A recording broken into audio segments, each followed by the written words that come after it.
बनाया जाए और जैसे जो ब्रेलर जी हैं उनके बेटे हैं नहीं, लेकिन विजेंद्र मलकानिया साहब, सिंह, एक चीज मैं जो थोड़ा समझना चाह रहा हूं, मुझे लगता है कि पंचकुला आप के। इसको और स्पष्टता के साथ समझाएंगे हमारे दर्शकों के लिए। गुटबाजी को लेकर या कांग्रेस के अंदर क्या सारी चीजें बदलेंगी, या क्या ऑल इज वेल की ओर बढ़ रहे हैं? जो बड़ी चुनौती थी कांग्रेस के लिए, ये हो पा रहा है या नहीं, ये तो भविष्य के गर्त में है। लेकिन एक चीज देख रहा था मैं, आज ही मुलाकात कर ली राव नरेंद्र ने जाकर के रणदीप सुरजेवाला से, और अभी जब उनसे पत्रकार ये सवाल पूछ रहे थे कि भाई कैप्टन अजय यादव ने इसको लेकर के नाराजगी जताई, तो उन्होंने कहा कि वो हमारे माननीय, हमारे सम्मानीय है और कोई किसी तरह का कोई भेदभाव नहीं है, मैं उनसे बैठ करके भी बात करूंगा। तो ये जो एक परिपक्वता दिख रही है, क्या जो गुटबाजी को लेकर के एक बड़ी चिंता थी कांग्रेस के सामने, नए प्रदेश अध्यक्ष के तौर पर राव नरेंद्र उसको डाइल्यूट कर पाएंगे या उसको मैनेज करके कुछ चल पाएंगे? आपको लग रहा है ऐसा? ये मुझसे पूछ रहा है? जी जी, मलकानिया साहब, आपसे सवाल है मेरा।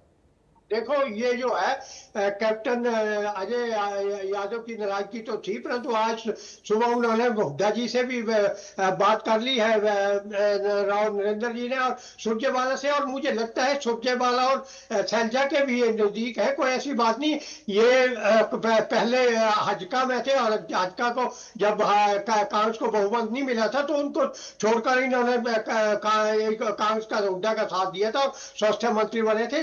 तो लगता है कि कोशिश तो रहेगी, क्योंकि जो वरिष्ठ नेता होते हैं उसमें थोड़ा सा अहंकार होता है और थोड़ा सा वो दूसरों के आगे झुकना नहीं चाहता, परंतु जो नेता नीचे से उठता है, जिनका आम जनता में बैठ होती है, वो हर जगह जाकर झुक जाता है और हर एक गुट को बनाने की कोशिश करता है। तो इस प्रकार हुड्डा जी उनके साथ हैं, और उन्होंने सुरजेवाला जी से बात कर ली है, और मेरा लगता है कि नहीं संजय नहीं, जी बिल्कुल से ठीक भी बात है मिल मलकानी लेंगे और साहब, हुड्डा कैप्टन जी तो अजय साथ है, यादव लेकिन को बाकियों को साथ कैसे लाएंगे ना, ये एक बड़ा प्रश्न है। संजय जी का मैं रुक कर रहा हूं। संजय जी, राजनीतिक तौर पर जरा इसका विश्लेषण करिए कि क्योंकि राहुल गांधी जी जब आए हरियाणा के अंदर, और जब ये लगा कि संगठन से लेकर के वो पूरी कांग्रेस को एक बदलने की कवायद है और कुछ नए फ्लेवर में, कुछ नए कलेवर में कांग्रेस हरियाणा की दिखेगी, क्या उस तरह से होता हुआ कुछ आपको दिख रहा है? और ये जो नियुक्ति हुई है, इसको कैसे देखते हैं आप? नमस्कार सभी दर्शकों को। और क्या नाम है, मेरा तो यही मानना है कि इस वक्त जो कांग्रेस के प्रदेश अध्यक्ष का बनाया जाना, और ये जो प्रदेश अध्यक्ष बनाए गए हैं, इनका सभी नेताओं के साथ अच्छे संबंध हैं, और उन संबंधों को लेकर सर्वसम्मति से बनाया गया है। और इसके लिए मंथन लगभग लगभग हमारे पास जो जानकारियां थी, ये 3 महीने पहले इनका नाम आया था कि ये प्रदेश अध्यक्ष बनाए जाएंगे। लेकिन कब उनका नाम निकल के आएगा, वो अब कल शाम को ये डिक्लेयर हुआ। और डिक्लेयर होने के साथ साथ सभी लोगों के बीच में एक हर्ष का विषय है, क्योंकि ये 3 बार के विधायक रहे। इनके पिताजी राव बंसीलाल जी, वो भी 3 बार विधायक रहे अटेली से और नारनौल में। और नारनौल में इनका पारिवारिक एक जिस तरह की परंपरा रही है, हरियाणा बनने के बाद कांग्रेस के अंदर इनका अच्छा वजूद रहा है। लेकिन ये विवादों में कभी नहीं रहे, जिससे कि इनकी साफ छवि सभी लोगों के मन में है। और इनके संबंध हुड्डा जी से भी हैं, सुरजेवाला से भी हैं, और इवन सभी से कहा जाए कि राजनीतिक क्षेत्र में हर पार्टियों के अंदर इनके चाहने वाले हैं, एक कांग्रेस में ही नहीं, और हर पार्टी में इनके व्यक्तिगत संबंधों की वजह से इनकी व्यक्तिगत छवि बहुत अच्छी रही है। और अब कांग्रेस ने इनके नाम के ऊपर जो मोहर लगाई है, इससे नहीं, लेकिन संजय कार्यकर्ताओं जी, में ये एक थोड़ा जोश सा आया है। अगर और इतना लंबा वक्फा इससे पहले लगा या मैं इतना बता लंबा समय लगाया कांग्रेस पार्टी ने ये तय करने में कि प्रदेश अध्यक्ष कौन है, जैसा कि आप भी कह रहे हैं कि सभी के साथ मंथन हुआ है और ये सर्वसम्मति से निर्णय हुआ कि भाई इनको बनाते हैं राम नरेंद्र को प्रदेश अध्यक्ष।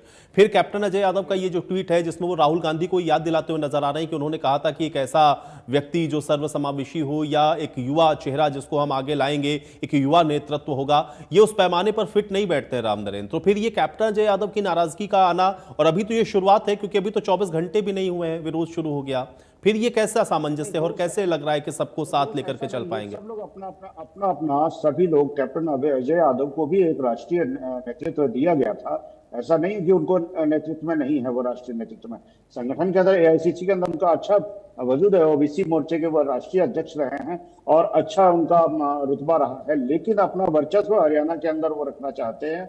और कैप्टन अजय यादव से हुड्डा गुट का और शैलजा जी से भी उतने उनके संबंध नहीं थे। राव इंद्रजीत से उनके संबंध कतई अच्छे नहीं रहे। कितनी भी बार जनसभाओं में उनके आमने सामने बहस हुई हमने देखी है गुड़गांव के अंदर और तमाम जगह हिरवाल के अंदर, कि जब राव इंद्रजीत सिंह कांग्रेस के अंदर हुआ करते थे और उस समय वो कभी मंच पर होते थे, एक दूसरे के लिए विरोधी नारे लगते थे सभी कार्यकर्ताओं के बीच में, वो हमने देखे हैं। और इसके अलावा राव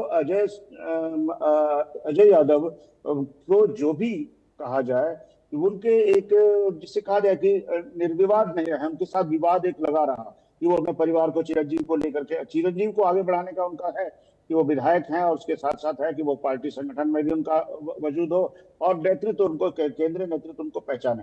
इनके बीच में कोई ज्यादा नहीं रहेगा, वो आज ही शाम तक वो सारा चीज निपट जाएगा, क्योंकि अब डिसाइड हो चुका है। और इस वक्त राहुल गांधी की जो है कि वोट चोर वाली है, या जो राष्ट्र के अंदर जो अभी हरियाणा में जो एक नेतृत्व परिवर्तन, सभी जिलों में जिला इकाइयां बना दी गई हैं इससे पहले कि प्रदेश अध्यक्ष को अब कुछ नियुक्ति नहीं करनी। ठीक है, मैं मलकानिया साहब से भी इसको और थोड़ा समझता हूं। मलकानिया जी, क्योंकि ये कहा गया ना कि कांग्रेस, एक नई कांग्रेस अब बनेगी हरियाणा प्रदेश के अंदर नए सिरे से, चूंकि हम लोगों ने देखा संगठन सृजन अभियान चलाया गया, जो तमाम जिला अध्यक्षों की नियुक्तियां हुई उसमें भी बहुत सारे नए लोगों को मौका दिया गया, तो ये लगा कि थोड़ा कुछ नया हो रहा है। क्या कुछ नया पुराना जैसा दिख रहा है? क्योंकि चेहरे तो ऐसे हैं जिनको आप ये नहीं कह सकते कि हरियाणा की राजनीति में कोई नया चेहरा या कोई युवा नेतृत्व, भूपेंद्र हुड्डा को तो सीएलपी आपने बना ही दिया, तो फिर नया पुराना या नई कांग्रेस जैसा कुछ नजर आ रहा है क्या आपको? देखो, कहा जा रहा था कि 55 से नीचे नीचे के जो है उनको लाया जाएगा और युवा को, नेतृत्व को आगे लाया जाएगा। तो हुड्डा जी तो इतने बड़े कद के नेता है, उनको तो इग्नोर कर नहीं सकते। तो उनके एज फैक्ट को देखा जाए तो गोगी जी का जन्मदिन था, तो वहां बरिंदर जी ने कहा था कि अब मैं ओवरेज हो गया हूं और हुड्डा जी भी अब नहीं रहे, तो अब जो है शैलजा का मंथन चल सकता है मुख्यमंत्री पद के लिए। तो इस बरिंदर जी के बेटे हैं ब्रजेंद्र सिंह, तो वो डीसी रहे पंचकुला और चंडीगढ़ का, तो उनको पिछले हफ्ते उनके कार्यालय से फोन आया था कि वो भी यात्रा निकाल रहे हैं। मुझे मिला था, तो मैंने प्रेस नोट भी आया था, पब्लिश हुआ था।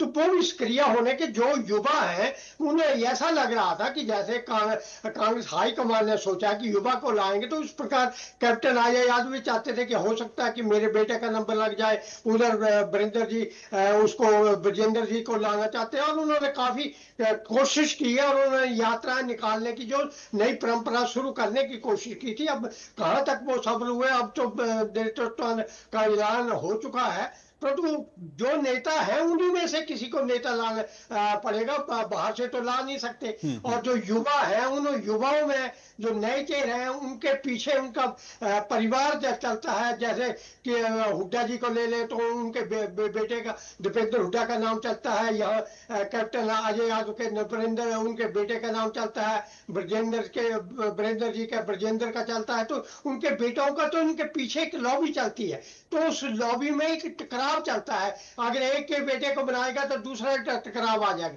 तो इस टकराव को टालने की कोशिश नहीं, लेकिन टीम में अगर चेंजेस ना हो मलकानिया साहब, थोड़ा सा अगर इसको हम लोग दूसरे परिप्रेक्ष्य में भी देखें, क्योंकि कोई चीज अगर आप लगातार कंटिन्यूस आप उसी टीम के साथ खेल रहे हैं और आपको सफलता नहीं मिल रही, तो लोग ये कहते हैं कि टीम में कुछ परिवर्तन करके देख लीजिए।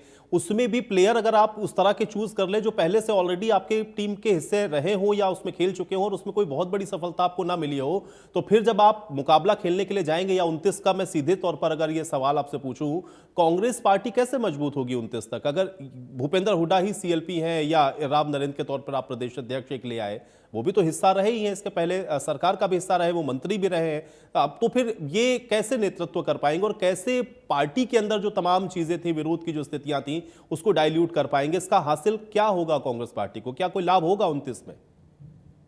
लाभ तो नहीं होगा। पार्टी को इसमें चाहिए था कि युवा को लेते और थोड़ा सा मजबूती से कदम उठाते। जैसे भारतीय जनता पार्टी है, जिसको निकालना होता है उसको एकदम निकाल देती है। यहाँ तक आप देखते हैं कि उपराष्ट्रपति ने त्याग पत्र दिया और उसको एक किस्म से हटाने की कोशिश की गई थी और उनको बनाया नहीं गया। इस तरफ भारतीय जनता पार्टी में ऐसे कदम उठाए जाते हैं, परंतु कांग्रेस में ये डर रहता है कि अगर हमने ऐसा कोई कदम उठा लिया तो उससे फूट बढ़ जाएगी। परंतु एक बार तो इनको कड़वा पीना पड़ेगा पार्टी को मैं नया संचार करने के लिए, नया खून आगे लाना होगा, उसके साथ ही पार्टी में नई जान फूंकनी होगी, तभी पार्टी को जो स्टैंड किया जाएगा। परंतु ठीक है, लेकिन मलकानिया साहब अब तो मुझे लगता है कि 29 तक ही इंतजार करना होगा, क्योंकि 29 में ही ये लिटमस टेस्ट अब होगा अगला। संजय जी, चूंकि गुटबाजी कांग्रेस के लिए सबसे बड़ी समस्या थी, सबसे बड़ी चुनौती थी, आज भी अगर ये कहा जाए कि जो प्रदेश अध्यक्ष बनाए गए हैं उनकी नजदीकियां जरूर सबके साथ हैं, लेकिन ऐसा नहीं है कि उनकी भूपेंद्र हुड्डा के साथ नजदीकी नहीं है। भूपेंद्र हुड्डा के साथ वो बाकायदा उनके कैबिनेट का हिस्सा रहे हैं। तो फिर जो गुटबाजी थी कांग्रेस पार्टी के अंदर, या जिस चीज को लेकर के कांग्रेस के जो सीनियर लीडर्स बार बार खुले तौर पर भी अब तो कहने लगे थे, वो कैसे डाइल्यूट करेंगे और क्या उससे कुछ बदलता हुआ आपको दिख रहा है अभी? ये कांग्रेस के अंदर गुटबाजी ना होती तो आज कांग्रेस की ये दशा नहीं होती, ये क्लियर कहना है। क्योंकि देखिए, हुड्डा जी का वर्चस्व जिस समय से आया है 2009 के बाद से, तब से वो भजन लाल को साइडलाइन करना, उसके बाद फिर क्या नाम है कि अन्य सारे लीडर्स को साइडलाइन करते चले गए, और मिलीजुली जो सरकार उस समय बनी, और बनने के बाद उनके विधायकों में इनमें से एक ये भी थे, आपके राव नरेंद्र सिंह जी भी उस समय थे, जो कि दूसरी पार्टी, जो निर्दलीय पार्टी, जो कांडा जी की पार्टी थी, उससे जीत करके आए थे, और ये कांग्रेस के अंदर अपने आप को शामिल कर लिए। आने के बाद उससे पहले कांग्रेस के विधायक भी रहे हैं, और उस वक्त भी गुटबाजी न होती तो आज कांग्रेस कहीं ना कहीं अपना वजूद में होती। पूरे राष्ट्र में कांग्रेस के अंदर गुटबाजी है। हाँ, ये है कि हुड्डा जी अपना वर्चस्व के लिए जिस समय शैलजा प्रदेश अध्यक्ष बनी, उसके उस समय उन्होंने उनके भी लोगों की पूरी कार्यकारिणी जिलों में नहीं बनने दी। अशोक तंवर थे, अशोक तंवर की क्या हालत हुई, और अशोक तंवर भी इस समय इसे प्रदेश अध्यक्ष की दावेदारी तो में, बिल्कुल, और अब संजय उसकी जी दौड़ बड़ी में थे, चुनौती रहेगी अब उनको भी राम sideline नरेंद्र किया के गया। सामने भी, और देखना यह है कि इससे कांग्रेस पार्टी के अंदर और क्या कुछ भविष्य में बदलता है। बहुत शुक्रिया, आप दोनों लोगों ने अपना कीमती वक्त निकाला, इस चर्चा का हिस्सा आप लोग बने। तो हालांकि कांग्रेस पार्टी ने ये बड़े परिवर्तन किए हैं, लेकिन इसका लाभ कितना मिलेगा और क्या 29 में कांग्रेस जो ये परिवर्तन कर रही है उसको जनता तक सही तरीके से पहुंचा पाएगी, या पार्टी को इसका कोई लाभ चुनावों में मिलेगा, इसके लिए अभी थोड़ा और इंतजार करना होगा। आज इस खास पेशकश में मेरे साथ फिलहाल इतना ही।